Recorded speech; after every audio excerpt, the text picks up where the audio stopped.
Почитувани граѓани, почитувани медиуми. Човечки животи се загрозени поради катастрофалниот недостиг од биолошка терапија на клиниката за онкологија и радиотерапија. Пациенти од цела земја, чии животи директно зависат од оваа терапија, веќе 7 дена се оставени без неопходниот лек. СДСМ бара одговорност од директорите на клиниката за онкологија и радиотерапија, од директорот за Фондот на здравствено осигурување и од министерот за здравство за оваа хуманитарна катастрофа, која што е директен резултат на неодговорноста и неорганизираноста на актуелната власт. Мора да има одговорност за ова што се случува на онкологија. Неспособноста на власта е животно загрозувачка.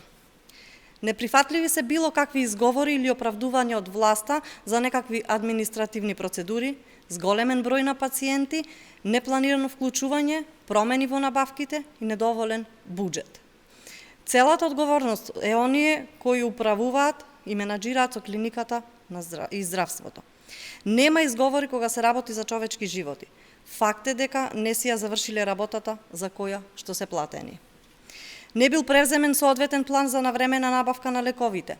Не бил направен систем, не бил направен регистер и животите на онколошките пациенти се доведени во опасност. Ова што се случува едноставно не е нормално. Не може владата да купува авион од 100 милиони евра, додека решението за лекови на онкологија да го бара преку донации. Ги повикуваме директорите на клиниката, директорот на Фондот за здравствено осигурување Сашко Клековски и министерот Таравари да си поднесат оставка и со тоа да покажат одговорност. Во меѓувреме власта да се откаже од расипничките политики, да преземе системски мерки за обезбедување на потребната терапија за сите пациенти, издржан план за набавки, регистар, итно зголемување на здравствениот кадар и подобрување на условите во клиниката. Животите на граѓаните не смеат да бидат предмет на неодговорност и игнорантност.